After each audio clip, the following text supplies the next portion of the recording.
True story. City of Berlin, Germany. The world of crime has seen countless attempts at forgery, but none quite like this.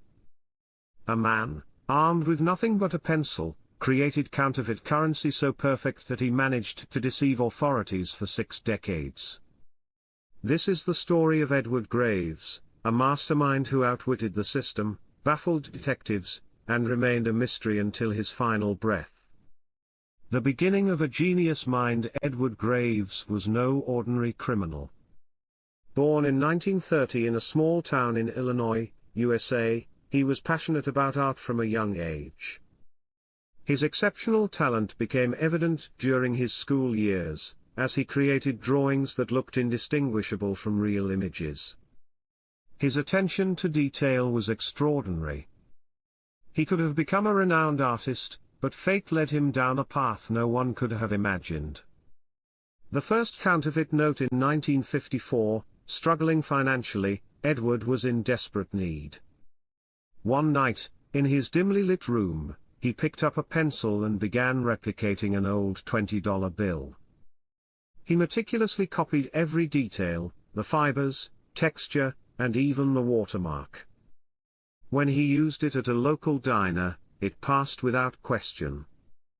That moment marked the beginning of a deception that would continue for the next 60 years. Refining his skill, Edward soon realized he possessed a unique talent. He studied currency in depth, mastering every intricate design. He developed techniques that made his fake notes appear aged and authentic. Unlike ordinary counterfeiters, he didn't just copy bills, he created each one as an individual masterpiece. The unsolvable case. The U.S. Secret Service began investigating the counterfeits. Experts examined the notes and were stunned. They were not machine-made. The craftsmanship suggested high-tech printing, yet forensic analysis repeatedly failed to pinpoint a source. A game of cat and mouse. As Edward's confidence grew, so did the risks. To avoid suspicion, he never spent the notes himself. Instead, he handed them to homeless people and travelers, who unknowingly circulated them across various cities. He intentionally left small errors in each bill to mislead investigators. The spread of fake currency. Over time, Edward's counterfeit notes flooded the economy. By the 1970s, several banks reported that some $100 bills, though appearing official, were actually fake. Strangely, there was no sign of industrial printing. Experts were baffled. How could someone create such convincing notes entirely by hand? The police strategy. In 1985, the U.S. Secret Service launched an undercover mission. They carefully analyzed the cities with the highest circulation of counterfeit bills and estimated that the suspect operated in these areas. They were looking for someone who was not only a master artist but also intelligent enough to outsmart law enforcement. Closing in on the arrest. In 1981, a suspicious $50 bill surfaced in a Chicago diner. Investigators traced it to a man who claimed an elderly person had given it to him. Similar reports had surfaced for years, but Edward always remained a step ahead.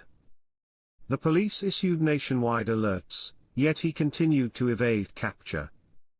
The shocking revelation. By the 2000s, Edward had virtually disappeared. Now an old man, he lived a quiet life in an ordinary neighborhood. The case remained unsolved, and was nearly closed. Then, in 2014, something unusual happened. Highly realistic hand-drawn counterfeit notes appeared in an auction. Investigators traced them back to Edward Graves' estate. The truth unveiled. After Edward's death, police raided his home. Inside, they discovered thousands of counterfeit note samples, special pencils, and the techniques he used to create undetectable fake currency. An elderly artist had fooled the world's largest financial institutions, and no one had ever suspected him. The genius who outsmarted the system. Even after his death, Edward remained an enigma. No one could determine how many fake bills he had created. He deceived modern technology, outwitted authorities, and crafted an art so perfect that it remained undetected for 60 years. Some call him a criminal, others a genius. But one thing is certain: Edward Graves committed a crime that no one could ever prove, and he was